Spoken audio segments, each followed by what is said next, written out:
We'd like to welcome everybody to this meeting of the Ukraine Socialist Solidarity Campaign.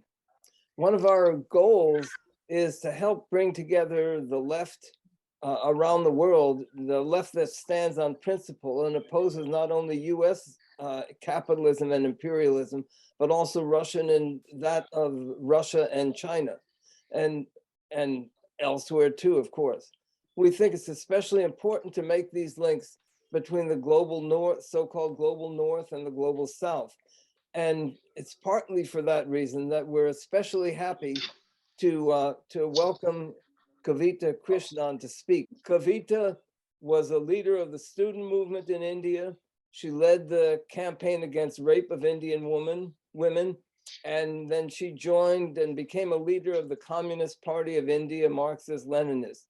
In September of this year, she spoke out against that party's support for the Xi and the Putin regimes, especially in regard to repression of Uighurs and regarding the invasion of Ukraine. And it's not easy to stand up for principle rather than convenience.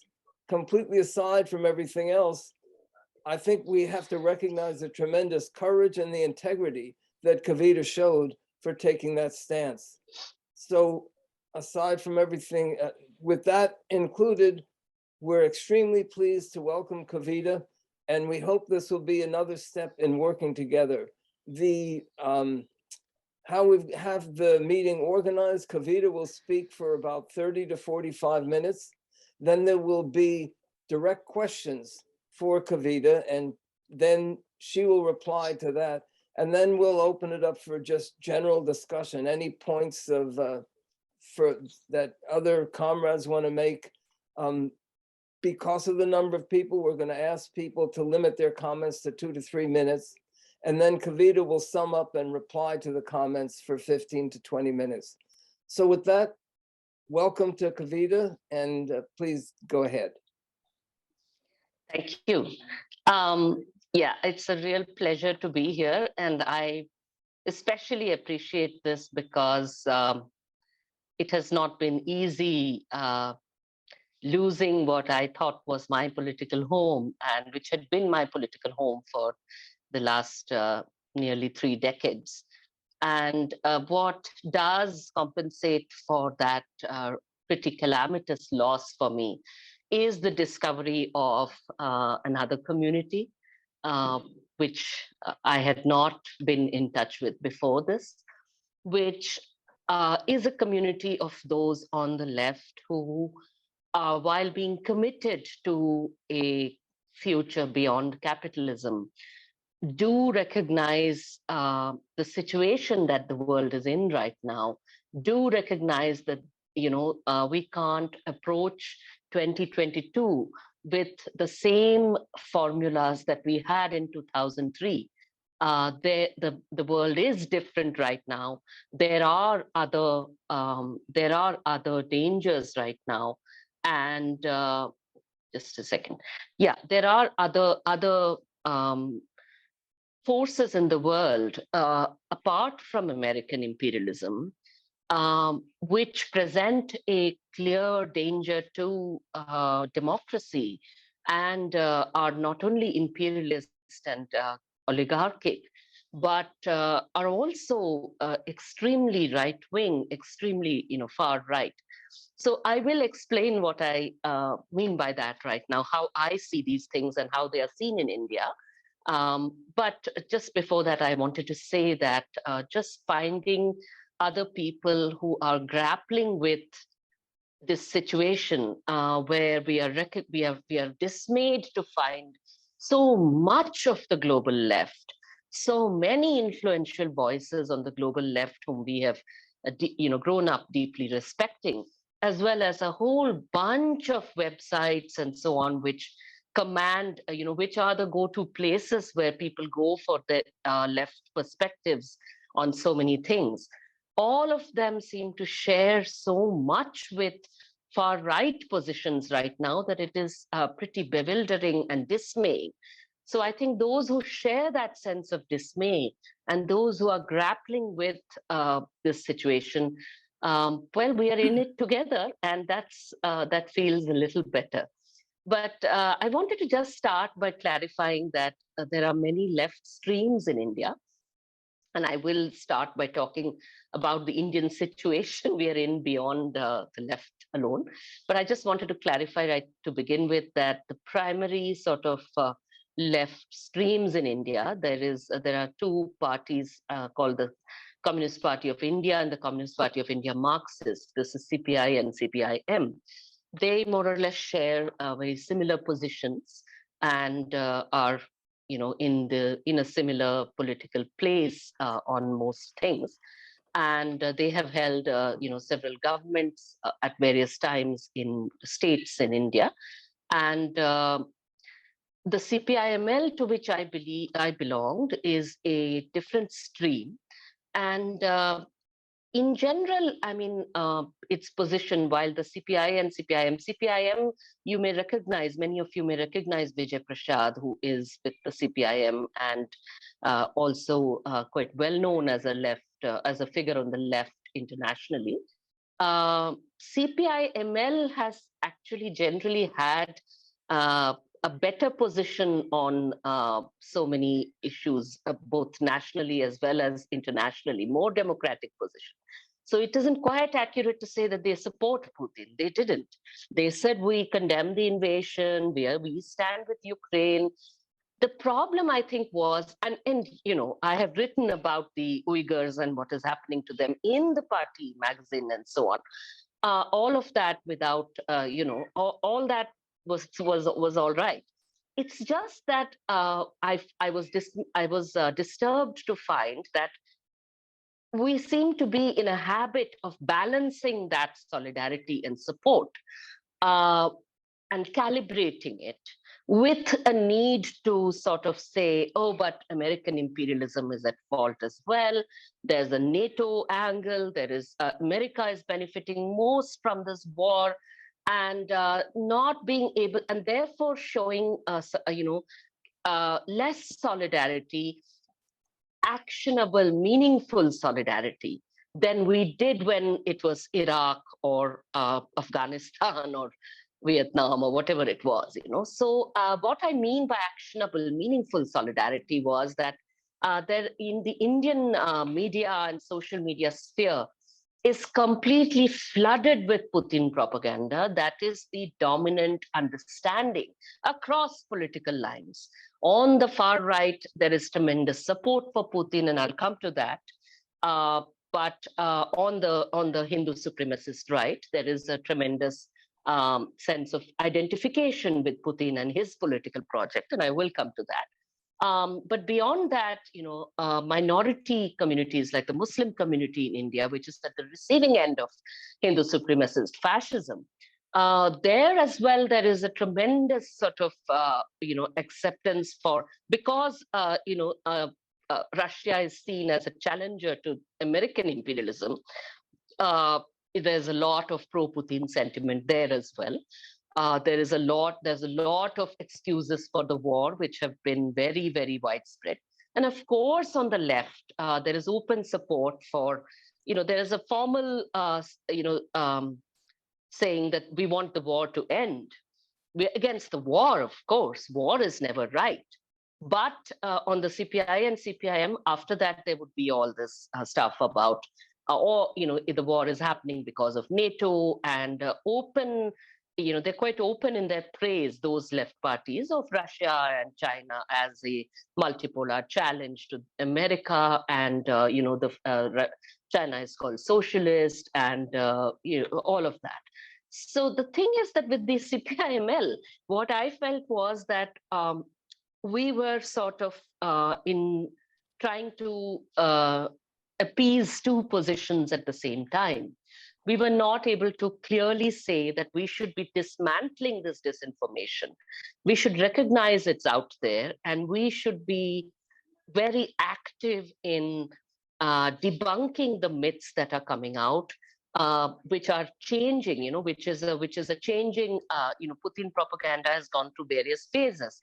So, and people forget that just before the war started, everyone on the left was saying this is all warmongering on the American side. It's not going to be, there isn't going to be an invasion.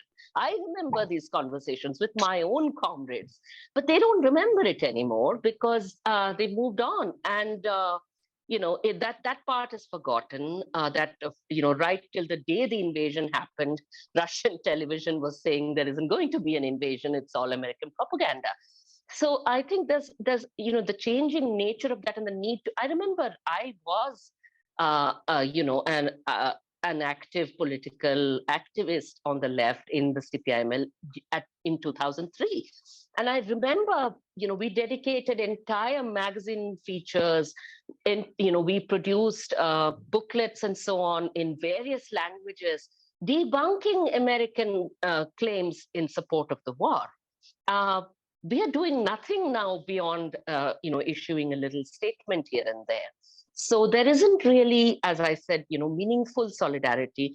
In fact, there's this thing of what can we do? We've done what we can do. We have our priorities here in India, and we can't really do anything beyond that.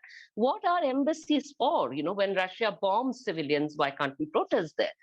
Likewise, with China as well. The problem was that it was a tendency to criticize China as though it were a fraternal sort of criticism of a communist, of another left formation. So it was a criticism of China as a socialism that has gone off the rails or that is moved from its ideals. And so there would always be this, it would be couched with the expectation of change, wisdom from the China CCP leadership and so on. None of which, that's delusional right now. And the fact is that, as a left formation, you may look at China and analyze its policies in left terms, in terms of is it socialist, how socialist is it, and this and that.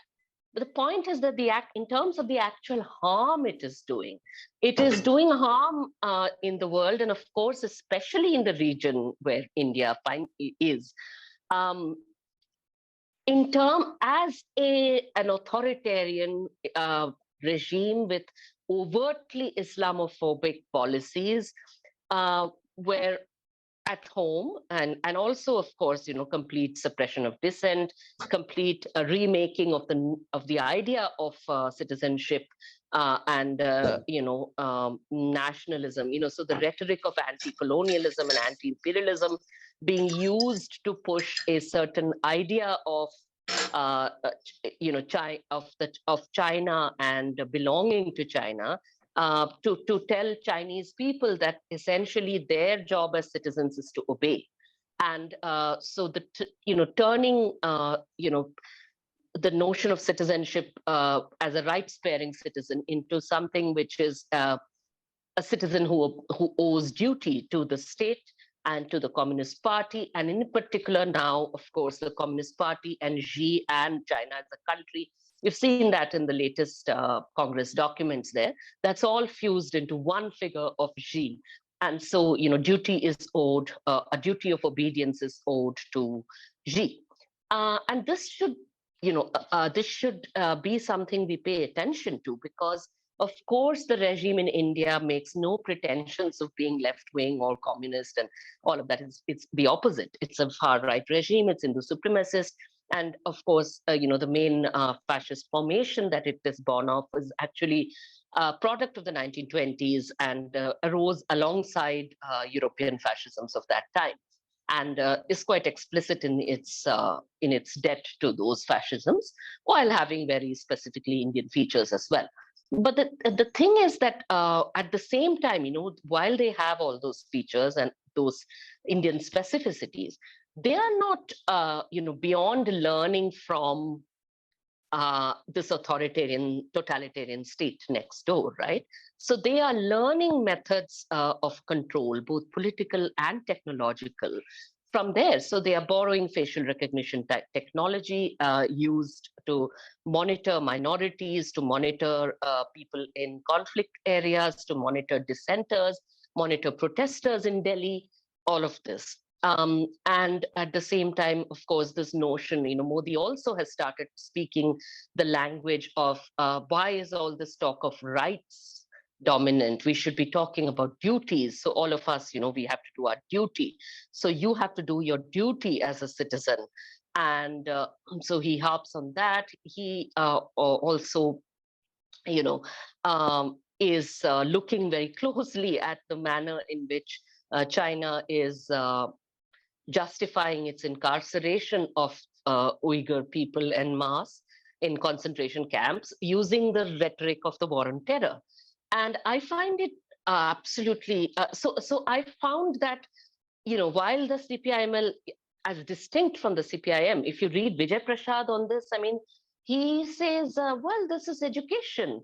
Education is something everyone's done. Was it not done in, in America with the indigenous people and so on? And people say, oh, but that was racist and that was genocidal, was it not? And he says, how dare you call me racist and genocidal? I think that we need to lift the Uyghur people out of backwardness and so on and so forth. And that's what China's doing. So there is this explicit comparison with absolutely genocidal, precedents, which he seems to approve of, it seems. But he says, oh, but when China does it, it's not genocidal. It's just education. It's like fighting caste in India. That's his comparison. So what is it? Uyghur identity or Islam as a religion? I mean, these are being compared with the caste hierarchy. What is this? How does this work? And how is one not seeing the connection between Xi saying, as he has repeatedly done, that Islam in China has to be of a Chinese character? That's exactly what the RSS in India, the Hindu supremacist fascists in India, have always said, that Muslims have an allegiance to a faith that is not Indian, and therefore they can live in India only if they Indianize themselves. And that means basically adopting Hindu nationalism, which is equated with Indian nationalism by the Hindu supremacist right.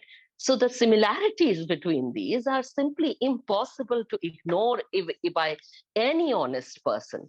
And not just, I'm not saying this simply in a morally superior sort of way. I'm saying, in order to understand what is happening in India and fight it right, I feel as though you need to see what is happening in your region and make those very real connections. If you're simply going to say, oh, BRICS and, BRICS is a multipolar challenge and, it's how wonderful it is. And it's basically such a wonderful challenge to the evil US imperialist hegemony and this and that. You are ignoring the political character of the regimes that make up the BRICS. And you are not willing to see what they are learning from each other and how you need to really understand that in order to be able to fight effectively here at home as well. And with the ML, of course, the position was not that. They wouldn't say these things about the Uyghurs. But the point is that, they want a statement on Uyghurs to be a formal one, placed somewhere in some, document or whatever, but not, as I said, one of actionable, meaningful solidarity. That when you find out news, when you find details in the New York Times about, with photographs and evidence and speeches and documents, police documents, in leaked police files on the Uyghurs, the natural thing to do would be that you go and protest at the Chinese embassy saying, we demand answers for this. It's nothing. I mean, it is, of course, it's symbolic and, formal as well, but it is an action which one should take. One should take it and one should try and mobilize like-minded people on the left anywhere in the world to do this, because that is what is owed to the Uyghur people. If you just don't do that, then you're letting the dominant narrative on the left be exactly what it currently is, which is that on most websites, of the left globally. What you have is basically apologia for China on the Uyghur question, the sort of false propaganda that all this is just American, fake news and this and that. It's all, and or silence. So yeah, I mean, I felt as though that needs to change. Huh. So in India, I just want to, I'm not really keeping an eye on the time. I'm assuming that I have maybe 10 minutes left. John, I'd really appreciate it if you just gave me a heads up when I have 5 minutes left. Would that be good? Yeah. Yeah, should I just put something in the chat? No, you can just, speak Okay. up. No problem. It won't disturb me at all. Yeah, I'd really appreciate that. Yeah. So I just wanted to say that, I felt as though, of course, it is absolutely true. I'll tell you how the argument goes on the ML side of the left, which is, the best of the left that you get in India. So the argument there was basically this, that multipolarity is a good thing in itself, and that is regardless of the democratic or fascist or authoritarian character of the regimes that make up this multipolarity, this multipolar challenge to American unipolarity. And that essentially, of course, Modi and the Hindutva fascism, that is our national priority. We need to fight that in India. And that means, because that regime, yes, it may have relationships with, in BRICS and all of that, but primarily it is, it's aligned with American imperialism in order to contain China. And so our basic, international sort of center of gravity around which we will understand, we will put everything in perspective, keeping in mind that we have to, keep the multipolar balance going by opposing American imperialism. Our solidarity for something shouldn't, our international solidarity for Ukraine or Uighurs or whatever, shouldn't overturn, shouldn't uh, end up undermining our national interest, national priority. So it's a very convoluted and very strange argument, which implies basically that then you have to ration out your solidarity wherever it is. You won't give any to Syria, you'll give a little bit to Ukraine, you'll give a little bit to Uyghurs, but you shouldn't give so much that it basically ends up,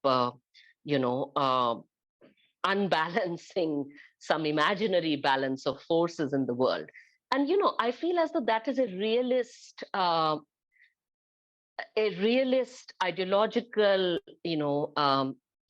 in corruption of Marxist or Leninist understanding of, of the world, because this language of polarity and balance and so on, since when is it the left's job to, imagine that we are able to sort of maintain this balance of forces and polarity? That is the job of ruling classes, to compete among themselves. For us to take sides there, that was never. What kind of Leninism is that anyway?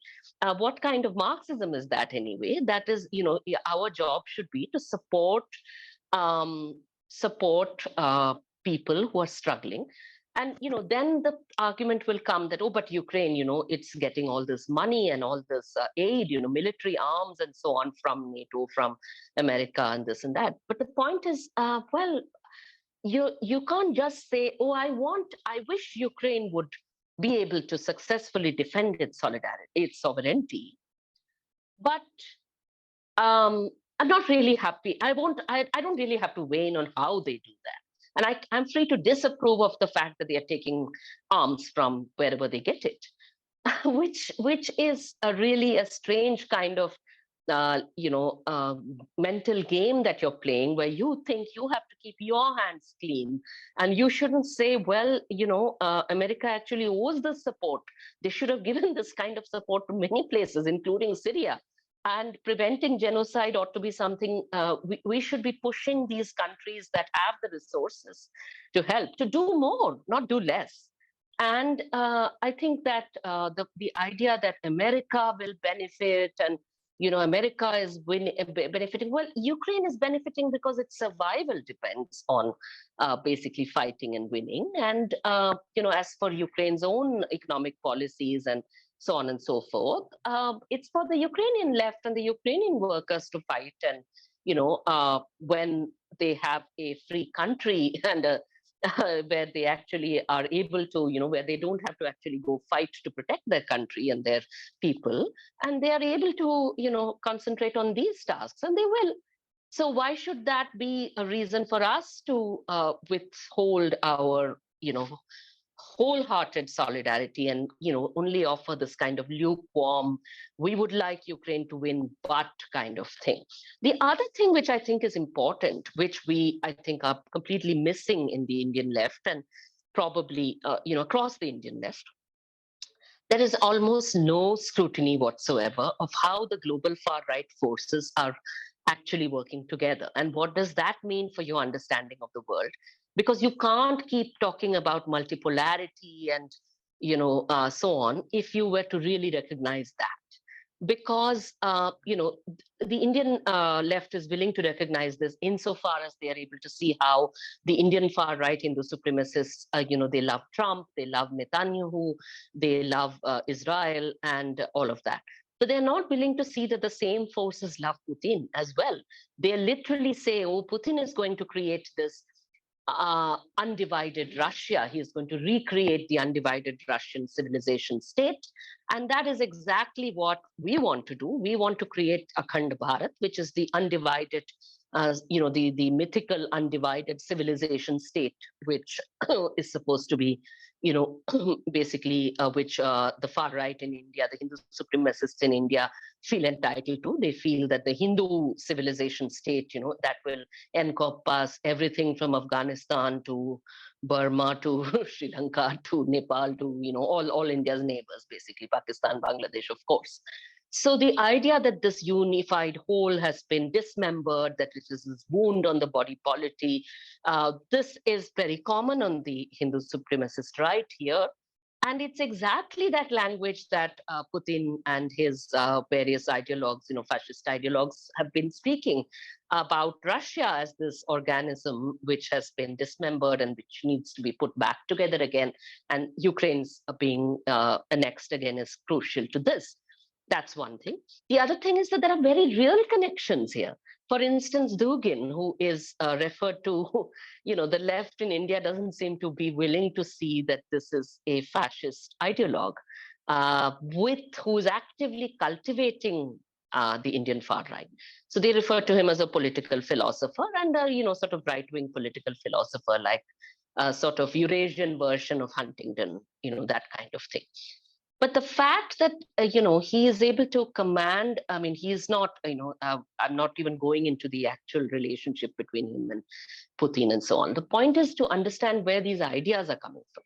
So the fact that Putin's speeches are designed to appeal not only inside Russia, but to the world, to the far right across the world, is basically saying in every speech of his repeatedly what Dugin, has been saying for a long time, which is that we need anti-imperialism and multipolarity mean that we need to put up a challenge to American hegemony. What is American and Western hegemony? It is basically this liberal values and human rights and democracy.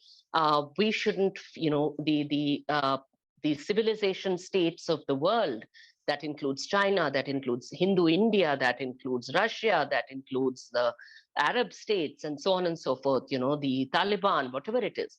They all have a right to basically do whatever they like without being accountable to, these Western values, So human rights, democracy, these are Western values.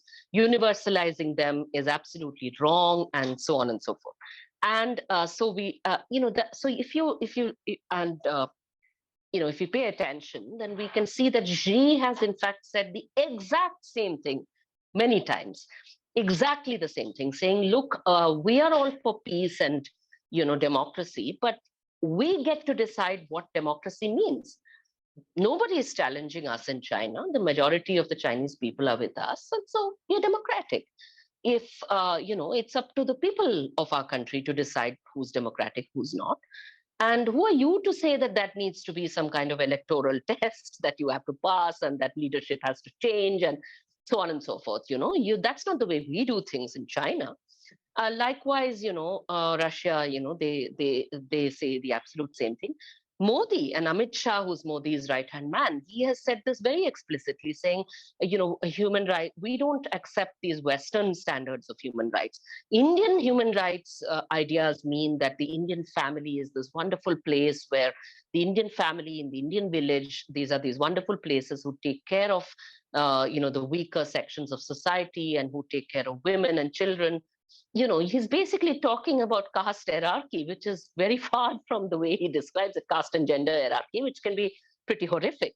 But he's actually talking, and Dugin is the connecting point between this because he has visited India many times. His English publisher was, their first, for 4 years, in their first 4 years, they were based in Goa, which is also a hub of Hindutva, Hindu supremacist far right forces here. And so he openly says, there's this beast, Antichrist, Satan, what is it? Kali Yuga. So Kali Yuga is the phrase in sort of Hindu mythological terms, which is for the world turned upside down.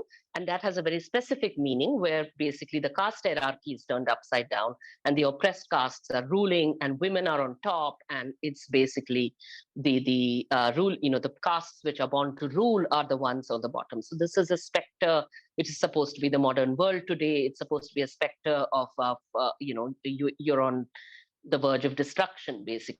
Society is in disarray, and so you need a apocalyptic figure to come and set it right and all of that. So he literally refers to all of this, as the beast, the Antichrist, Kali Yuga, and all of that. This is about overturning caste hierarchy. Dugin has said all this and has basically said, well, then the Hindutva, Hindu far right forces, Modi's rise, all this basically is about the civilizational multipolarity we are talking about. Now, my point is that when this is going on, you also have America. You can't just look at America and say American imperialism. Inside America, the Biden administration is sending these funds to Ukraine and these arms to Ukraine. Who's opposing it inside America? It's Trump supporters. Are we not able to see this politics inside that? Does it not matter to us at all? If we talk the language of multipolarity, which is now completely high, if ever it was the language the left should have been speaking, which I would contest, right now it's completely hijacked by the far right. And it is preventing us from seeing what is happening inside America, for instance, where you have a far right that looks us at Putin and various far right fascists all over the world as their friends, that have actual material linkages with them. I mean, we know where Trump's money comes from, and it is something to decide there, right? Any left in America and in the world would have to decide. Do we want to be on the side of the Trump supporters and be saying, oh, there shouldn't be all this arms being sent to Ukraine? Or should we be on the side of Ukraine and say, get your arms from where you like, but we need you to win. We need you to survive. And we need Russia. We need this particular very crucial fascist invasion of Putin's to fail. So I'll end there basically by saying that to me, I think that fighting fascism in India, for me, is what, and I think this was what was difficult for my comrades to understand, that fighting, for me, these international issues and the national priority, I couldn't manage to, separate them in different boxes and sort of have it all arranged in my head that way. So the urgency towards of fighting fascism in India and the urgency of recognizing that there is this global fascist far right growing unity of purpose and unity of language and a unity of ideological synergy. I felt an urgency, the same urgency to recognize that, the same urgency to support everyone who is fighting this, no matter where they are fighting it, in which country, in which corner of the world. And so, support for the women and the people of Iran fighting. Iran is supplying arms to Russia. we should be recognizing that increasingly the people of the world should be finding shared ways to recognize that their enemy, that a victory for Putin is a victory for all these, for Xi, for Modi, for Trump, for Ali Khamenei, everyone. And a defeat for Putin, likewise, is a defeat for all these forces, and vice versa. So we should be recognizing that, and that is a much more political clarity. It's a position with political and moral clarity, rather than this convoluted idea of the left sort of adjusting itself to and calibrating its solidarity based on some notion of multipolarity and balance. Thank you.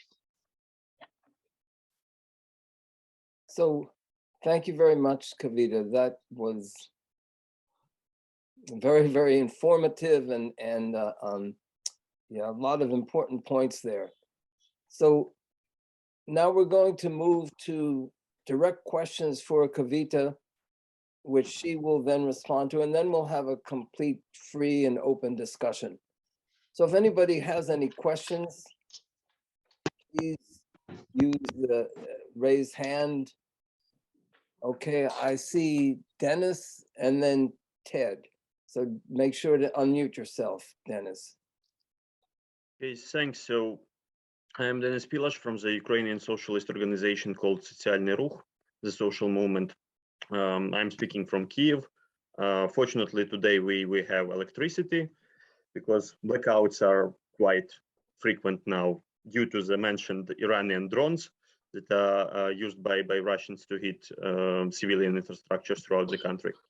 And first of all, I'm very grateful to Kavita for everything she said today and everything what she has done previously, because, well, when I was a student, I used to have as my master's thesis the revolution in Nepal, and I'm interested in what's happening in South Asia, in India and its neighbors. And again, it's a big problem that the people here in Ukraine and the people in the many parts of the global south, they seem very isolated from each other. And many people in the global south, they are eager to reproduce some kind of Kremlin narratives. And we need to build these bridges. So when I first saw Kavita's signatures under different Ukrainian feminist manifestos and other appeals, it was a very good sign, because we lacked these contacts with the movements in the global south. We had some in Latin America and South Africa, mostly via different Trotskyist groups. But again, South Asia wasn't there. And Kavita was so, in her clarity, so powerful in this analysis of what's the real, this neo-colonial and imperialist nature of Russia's aggressive policy against Ukraine. And I wanted, first of all, to ask whether this position that is open to, you mentioned that is still not enough, but that it is present in the Indian left, the position that is open to listen to Ukrainians and to give them some subjectivity to the people of Ukraine, some agency of their own.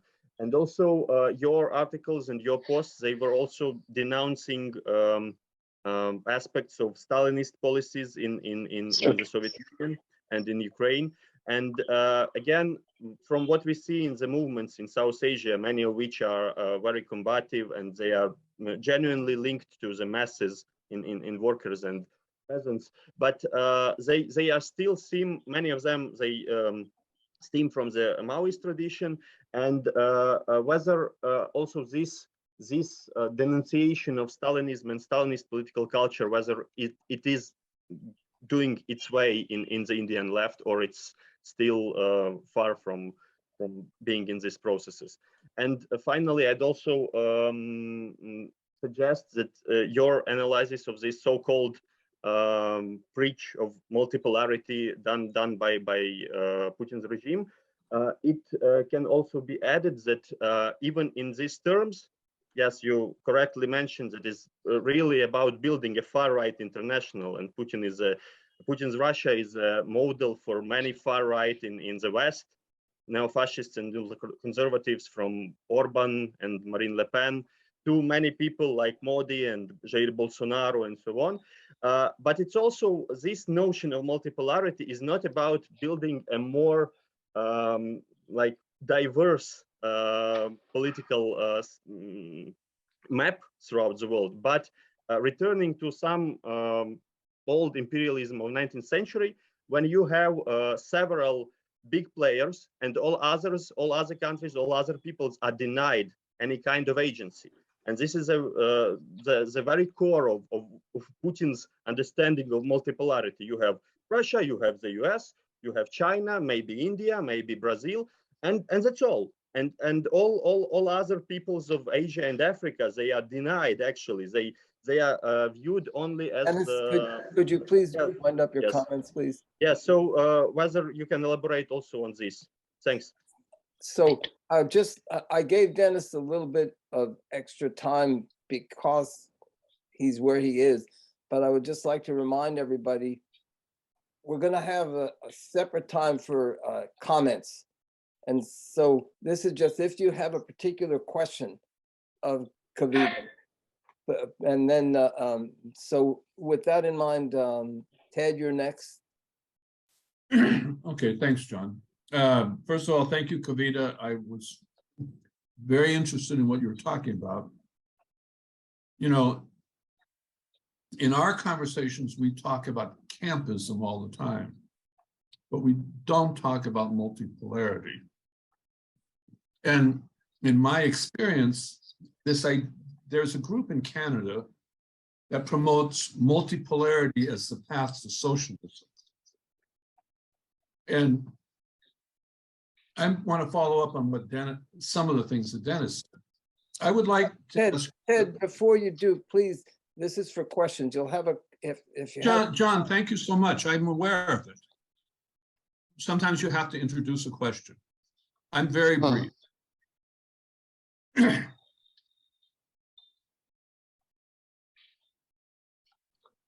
So John, go ahead. You know, I don't appreciate your interruption. My question to Kavita is, I would like her to explain more about how the notion of multipolarity grew and developed on the left in India. It's an idea that is absent in discussions in the United States, but is widespread throughout the world in my experience. So that's it. Thanks. Thank you. Cheryl? My question has to do with how the role that the Putin supporting left in India has affected the Indian working class and the trade union movement. I know that the main focus of this discussion is on, well, all the things you covered so well, and thank you so much. It's really inspiring to have you here. But here in the United States, well, we know there's a large sector of, well, the union movement is very weak and has very little influence in general, and the left is extremely marginalized and always has been for many years. But we have a really serious problem with the consciousness of the working class here in general going backwards more and more, and there's absolutely a vacuum of leadership in any kind of meaningful way from a socialist influence. So I'm really interested in anything you could tell us about the situation and the consciousness of the organized and unorganized working class in India. Thanks, Cheryl. I have a question. I would just be interested in knowing, Kavita, where you plan to go from here, like organizationally in India, and what kind of response you've gotten so far. Mudassir? Hi all. It was a very excellent. It was a very excellent speech. So my basic question is that how do we defeat this?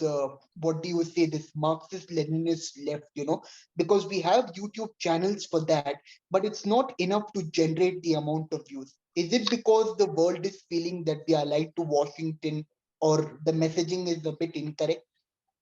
But our question is, but our point is exactly the opposite. Is it because of that? That's what I wanted to ask. Thank you, Mudassir.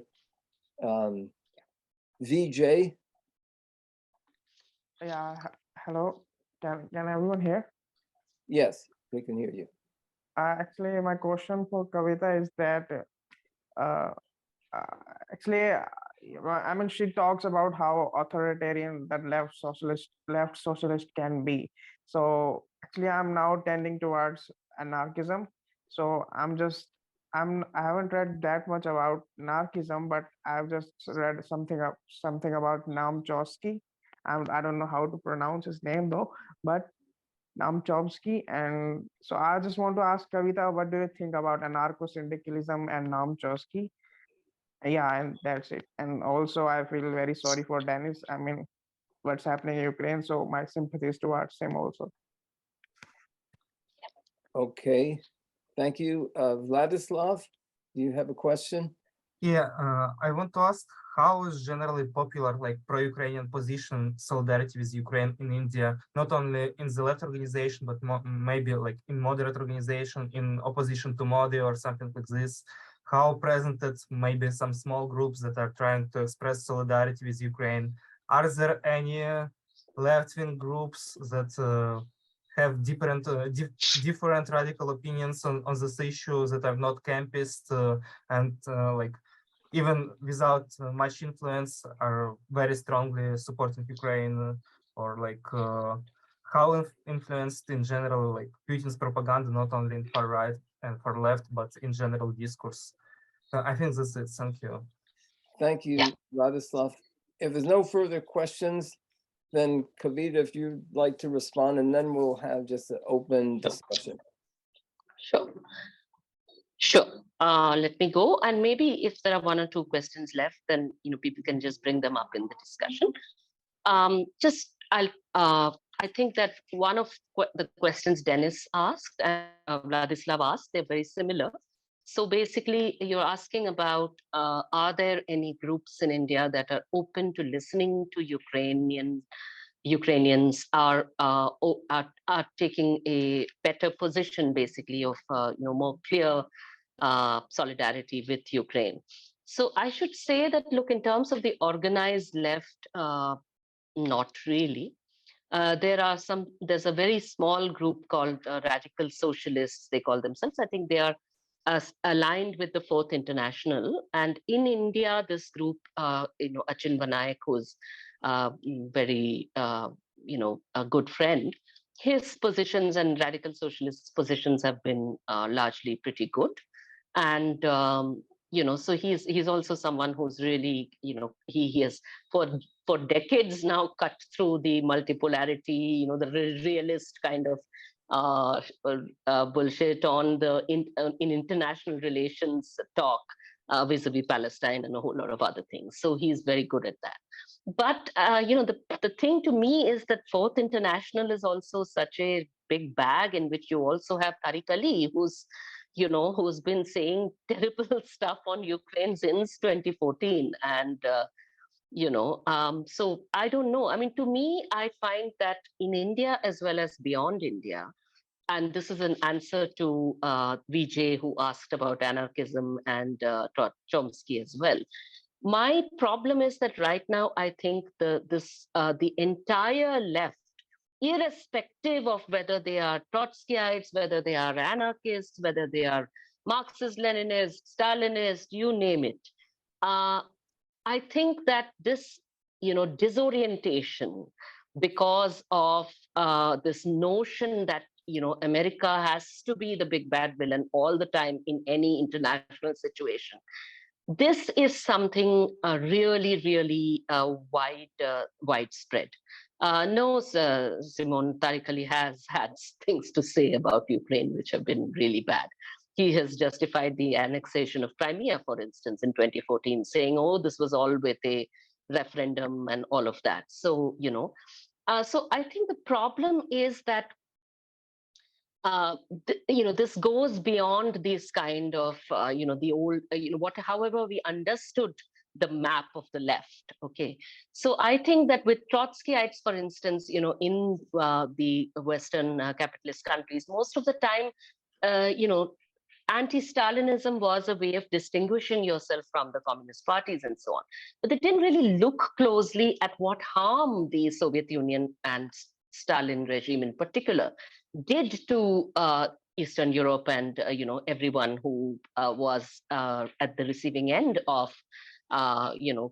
invasions and annexations and so on, so of the Stalinist regime. So I think that that's been a problem where they are struggling. I mean, I see them being unable to look face on at what Ukraine means, the Ukraine's as a colony, as the colonial relationship that Ukraine had with the Soviet Union. I know on the Indian left that is a completely novel idea.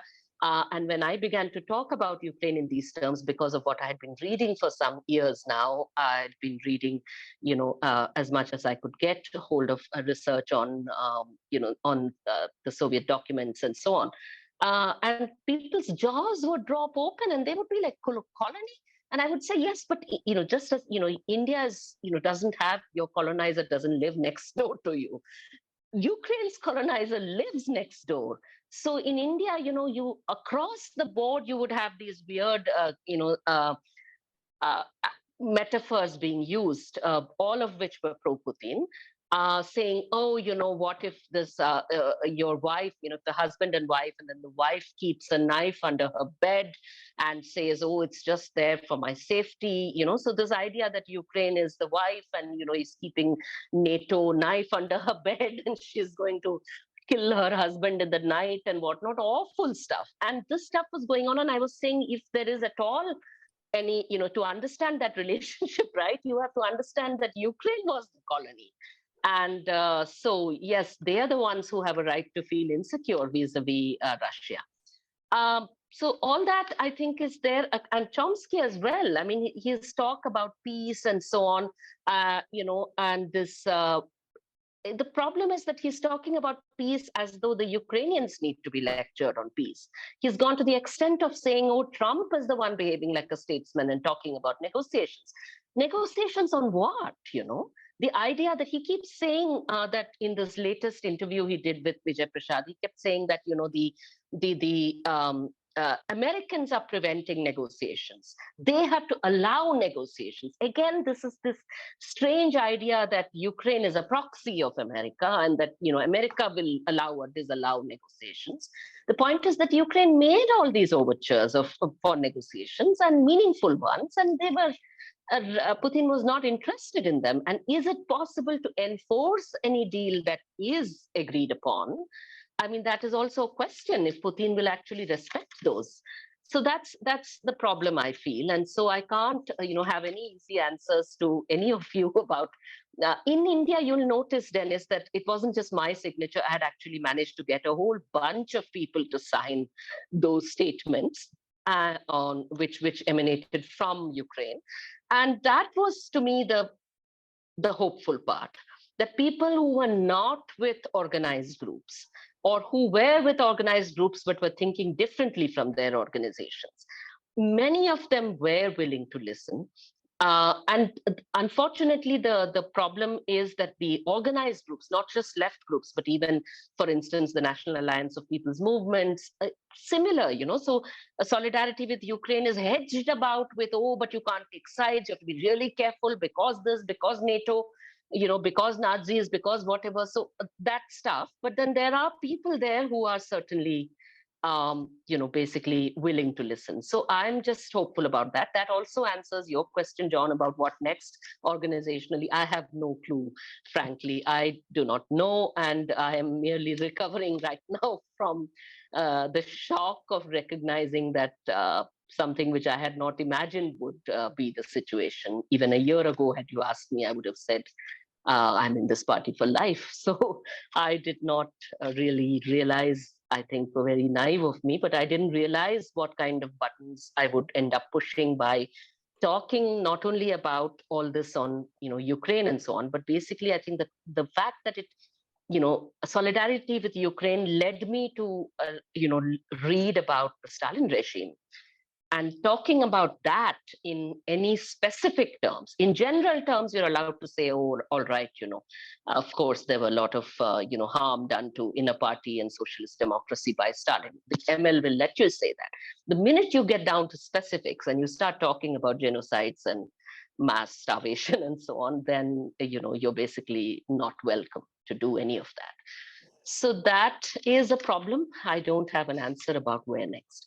So, okay, the question about which Mudassir asked, and I think Cheryl asked, and Ted asked. Okay, so Ted about multipolarity on the left in India, I don't know when this began.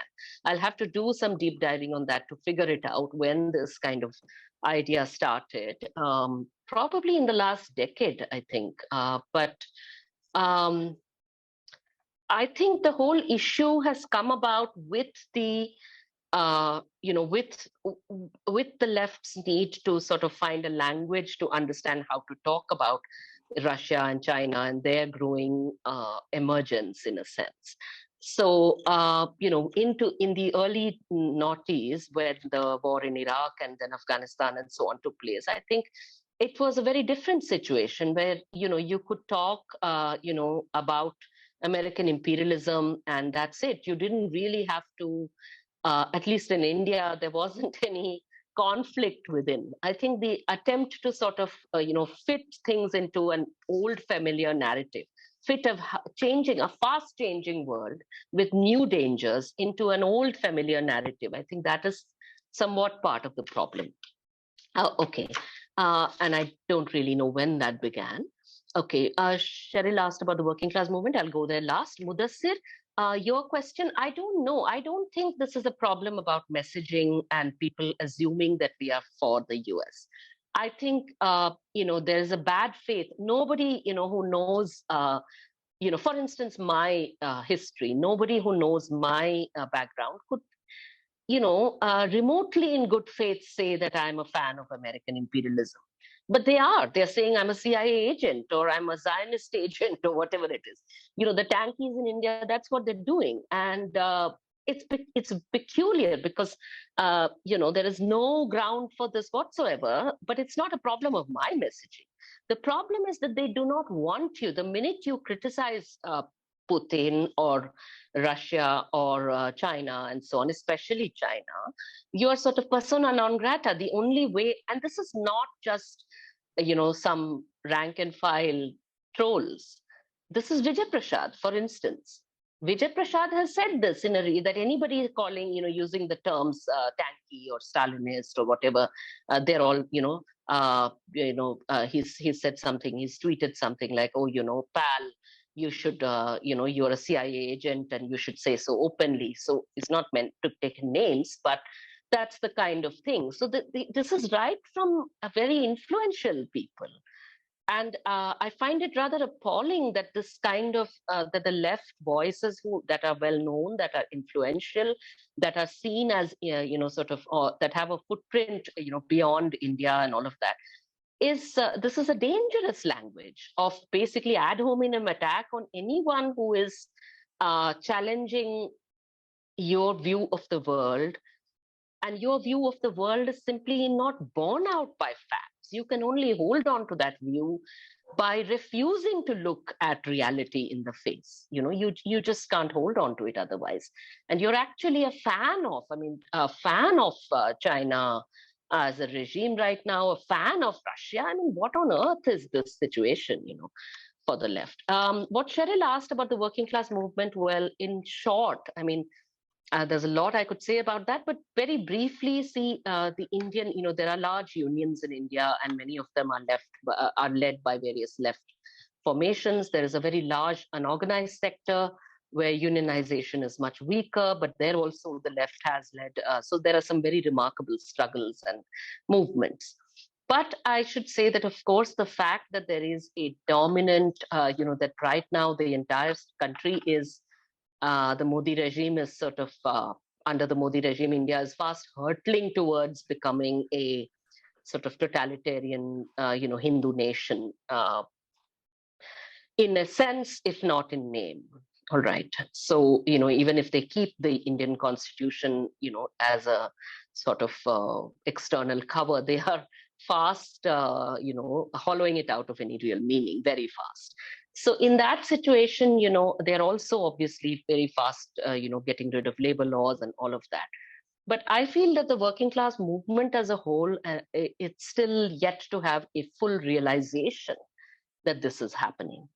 So full realization to the fullest extent of what this danger represents and what needs to be done about it. Formally, of course, it's there, but I think that we are all still struggling. And I don't blame anyone for that. I'm just stating it as a fact that it is. And I just want to add one last little bit there. It is Dennis did seem to know that because he studied Nepal and all of that, and it's a privilege to have been able to speak to you, Dennis, here.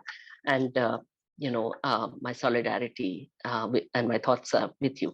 I just wanted to say there that you're absolutely right that in South Asia and in the global South generally, I think that there are, this is the problem, that you can't just dismiss with contempt even Stalinist parties and so on. You can't, because there are many courageous movements, there are many remarkable struggles that are that have taken place, that are taking place, and in which basically the main players are parties which, on the question of Stalinism, have a very, very compromised position. So I think that is what complicates, the situation. And I find that many in the West don't really understand this. So, when I said what I did, while coming out, I noticed there were many sort of Trotskyites in Western countries who were saying, what's all this? This is all, old stuff, big deal kind of thing. She's realizing this now, so didn't you know, that kind of thing. And I felt like saying, well, yes and no, right? Because the point is that here, it is a very different situation. This is not some, corrupt sort of, group that is holding on to some old dead and gone ideological jargon. It is a live party with many, the party I just left. I mean, it has remarkable struggles to its very, very courageous struggles and mass movements to its name. And still does. So, that is, I think, what causes the, the difficulty here. Yeah. Thank you, Kavita. So I see Simon has his hand up. Anybody who wants to make comments, please raise your hand. And we'll ask people to keep their comments to 2 to 3 minutes. Thank you. Go ahead, Simon. Okay, I'll try to be very brief. First of all, I want to thank Kavita for all her work, because we basically, I think all of us know the articles and the Facebook page posts and stuff like that, but I'm actually looking at the website of the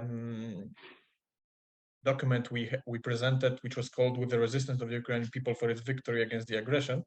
And the funny thing, it's one of the countries that we have the most signatures are from India, and I think it's just because of you. So it's really we should acknowledge that. That's the first thing. And the second thing is what you actually said, that we are really, I would say, Eurocentric or Western-centric, in the sense that we don't know too much about the debates on the left in the global South, and that's why I think we should know more. And if I have opportunity here, there's one of the ideas is where I'm the representative also of the European Network of the Solidarity with Ukraine, and we plan to make not an open debate, but kind of a meeting with people from other continents, because one thing is what we do in Europe. We try to concentrate on Ukraine and what's happening in the campus left to counter the campus left in Europe, but we also want to acknowledge the existence of the what the global South left is doing. So hopefully, if you have time, I'll send you the details on the 10th of November. We're trying to make set up the time suitable for people from basically all continents. So I'll just let you know maybe on Facebook or just leave me on mail. And if it's possible, we invite you. I think there will be people from US as well. I really hope so. And from Brazil. So we want to make more connections with other continents, and I hope it's going to happen soon. So that's all for now. Thank you, Simon. Linda?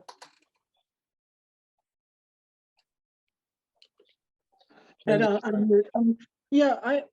here at the Ukraine Socialist Solidarity Campaign have actually done quite a bit of looking into the roots of this horrible disease that's taken hold of the left, and it's really the whole multipolarity thing, sorry about that, has really grabbed a hold of the U.S. left, and we discussed, it dates back to a meeting that one of the chief peace groups in this country, UNAC, or the People's World or Workers' World Party, there's a whole string of organizations that are basically around the Workers' World Party.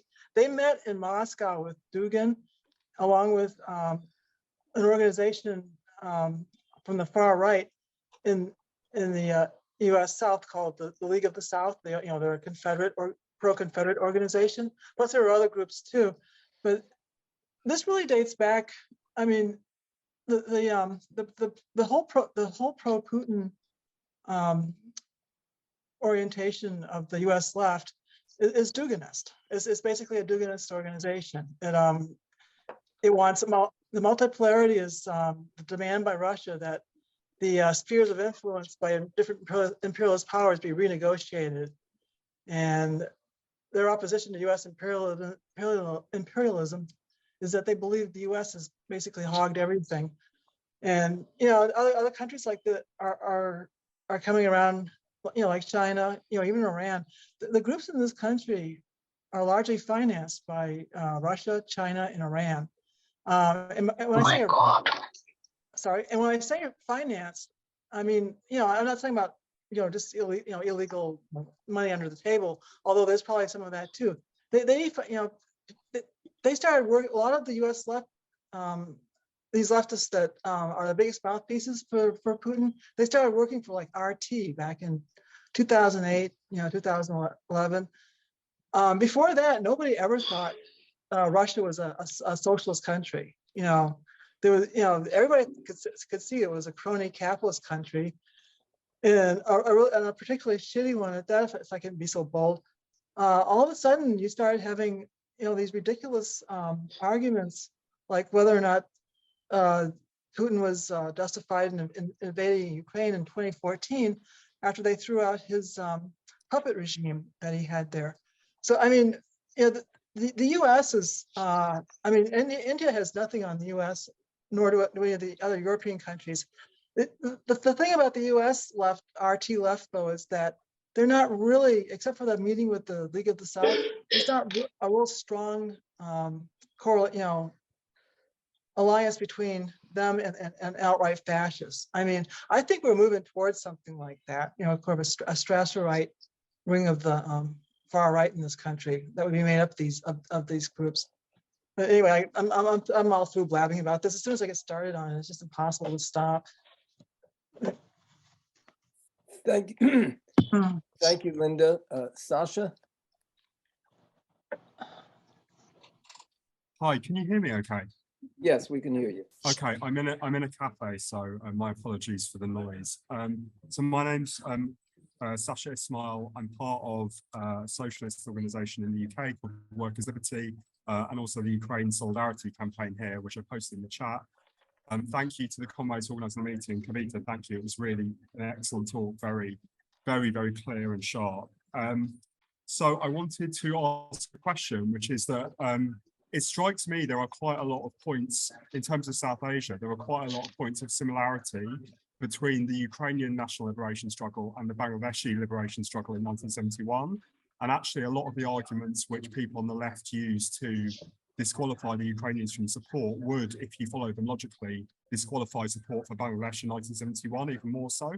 So, and I actually keep meaning to write about that comparison and haven't, but I thought that was, I'd be interested to know your view on that. Secondly, I just want to say that there was some discussion going on in the left here about solidarity with the workers' movement in India, which arose, I've just posted something in the chat, but it arose out of some fundraising that went on from No Deep Cause Union, MAS in Haryana.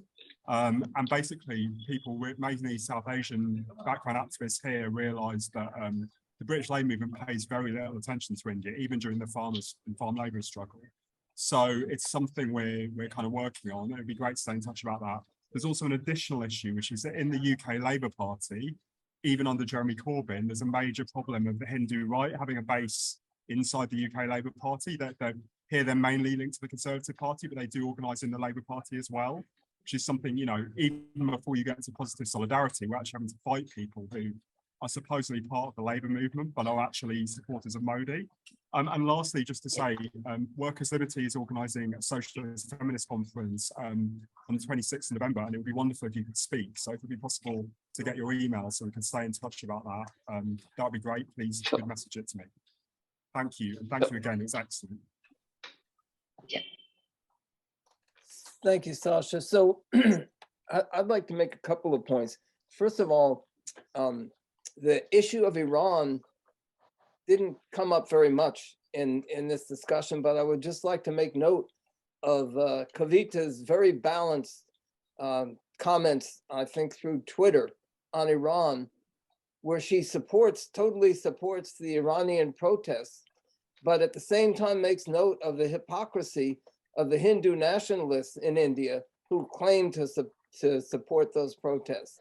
And I think that kind of balanced approach is really important on other scores.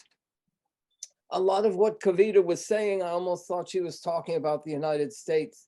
For instance, when she talks about Hindu nationalism, if you just substitute Christian nationalism, it would be almost the exact same thing.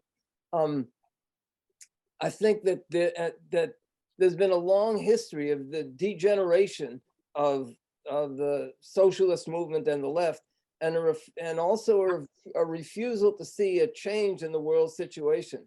And we really need a further and deepening discussion of how and why that came about. We've had a couple of discussions along those lines in Ukraine Socialist Solidarity Campaign, but we need to continue with that. We also need to have a close look at where the working class movement is at and how it can change. On multipolarity, it seems to me that there's an increased rivalry between the different capitalist powers as opposed to the domination of one single imperialist power. And both are disastrous. The former, the increased rivalry is, to me, clearly leads to new wars. The domination of US imperialism is also disastrous. And I think that what we need to do is counterpose to that the integration of and the collaboration between the working class movement linked around the world. So I hope that we can use this and similar meetings as a start in that direction. So Ted, I see you have your hand up. Sasha, I'm assuming that you're finished. So Ted, go ahead, please. Okay, I want to speak a little bit about two issues. First one is multipolarity. I think multipolarity is an idea that was thought up in China. And it was thought up with the formation of the BRIC group and then the BRICS group in 2010. And I first ran into it in 2015 at a conference in Canada organized by two Marxist economists, Freeman and Radhika Desai. At that meeting, there were people from China present, people from the Chinese secret police, making presentations. It was pretty scary. And it was unclear what their orientation was at that time. But since then, they have been promoting this agenda. What I think multipolarity is about is the idea of multiple imperialisms competing, and that will somehow be good for humanity and progressive.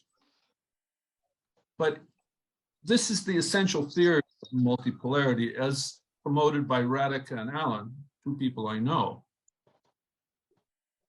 And with the theory that it opens up space for progressive movements. In fact, the opposite is true.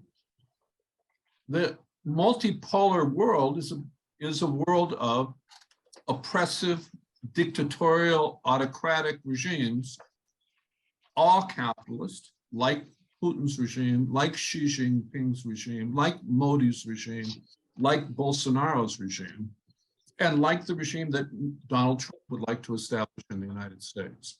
That is the true content of multipolarity. It is the exact opposite of working class internationalism.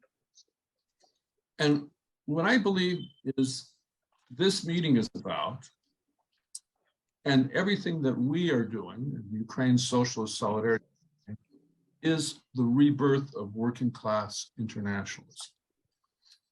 Part of it will happen inside of mass working class parties, regardless of their leaders' ideology.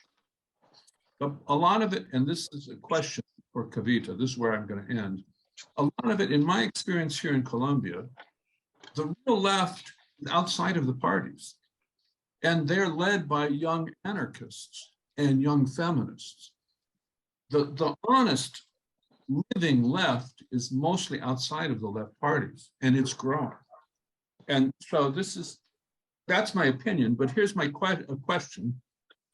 Kavita, you mentioned anarchists and feminists in India, but you didn't talk about them very much. I'm curious about how they are developing, if they're tied to the old parties or if they have some independent existence and independent positions on the Russian invasion of Ukraine, the Uighurs, the Iranian women's and mass movement. So that's it. Thank you, Ted. Right. Simone?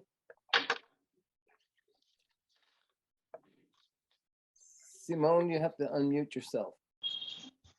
Yes, thank you. I wanted to comment on two things. One is the idea of multipolarity linked to a certain understanding of sovereignty and cultural diversity in such a way as to justify dictatorships in what is considered the global south or non-Western world. This is the way how it was used by Chavismo in Venezuela, for example. And I would link this idea of there being capitalist regimes, even dictatorships, which play a progressive role and are perceived as allies to furthering the cause of socialism, to what happens on the national level when sectors of the bourgeoisie are portrayed as progressive capitalists, patriotic capitalists, and so on, which is also something that has happened very frequently in Venezuela. It's like part of the trademark of Chavista ideology. As a left oppositionist, I am, of course, totally acquainted with being accused of being at the service of imperialism, the CIA, and so on. So all of my solidarity to Kavita Krishnan for her brave position, and all my rejection for all of the attacks that she has suffered. My question for her would be the following. I think that the opposite of these class collaboration ideologies, which are not exclusive of Stalinism, but Stalinism is one of them, that in international politics is a form of campism, but on the case of national politics is the Popular Front idea of the necessity to have a strategic alliance with a sector of the bourgeoisie. I would like to ask her what she thinks about this, if she thinks that class independence is an important strategic definition for Marxist revolutionary socialism. Right. Thank you, Simone. So Olivier. And yes, hi everybody. I'm getting fraternal salute from France, from comrades of Appellate Soc, and we starting the meeting all around the camera, but now most of people had to go back home, so I am alone in the room. That's funny. What is striking me when I read some elements of the biography of Kavita is the links between a principle about individual freedom, individual rights, human rights, and the general politics, and the same principle apply to the general politics, the diplomacy, and the freedom of peoples, and against the state.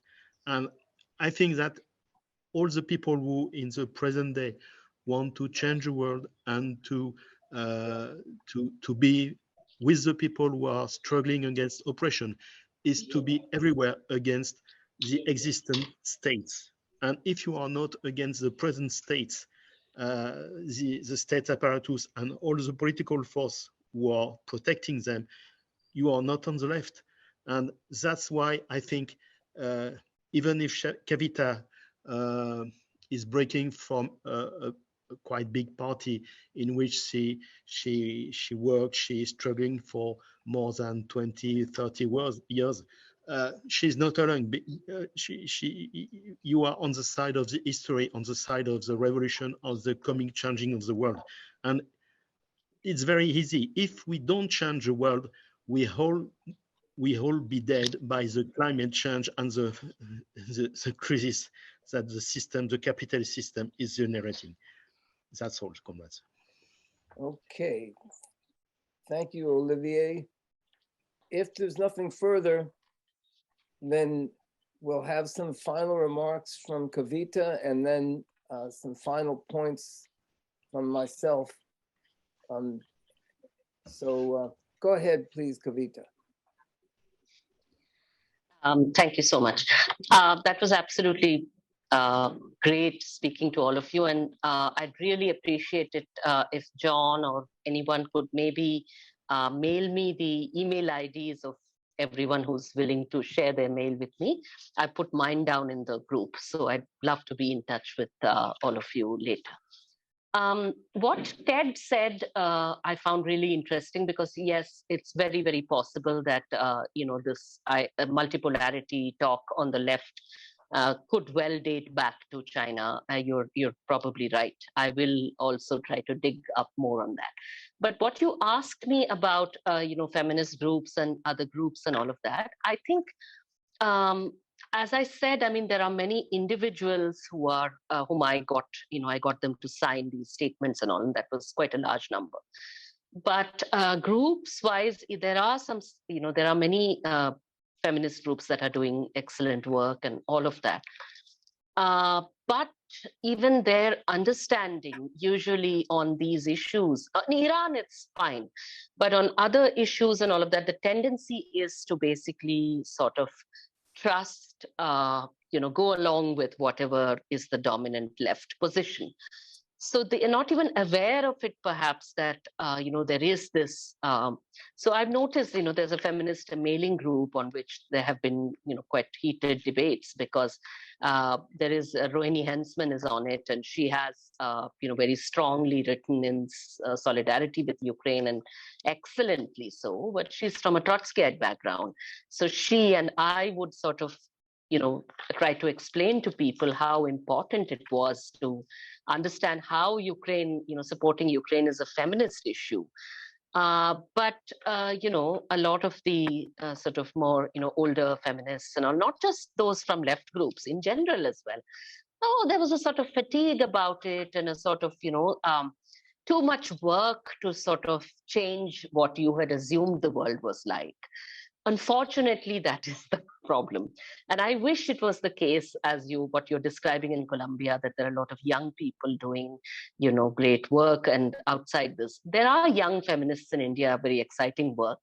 But they too, on many issues, have sort of I would say sort of slipped up when it has come to, for instance, Assam, and that's another story. But in India also, there are issues on which the left has, sort of fallen prey to some kind of regional nationalism, and which has overlapped with Hindu supremacist politics, and and their talk about citizenship and all of that. That's another story for another day, but these groups have also slipped up there. So I don't really think there's any organized group right now to which I can look with any great hope. But as I said, the fact that I could get so many individuals, and I found this, much easier to talk to people outside groups than I have, the wall you meet when you talk to people within left and other kinds of groups. I have not found that in people outside groups. There's a much greater openness, which is why I could get so many signatures, on those statements. So I guess that would be my starting point. The other question, one second, was what Simone asked about Popular Front. See, in India, I think, I know that the left and even the party to which I belonged, which had for the last 2 decades or so been very clear about not having any alliances with, with most of the parties that are bourgeois parties that were in power.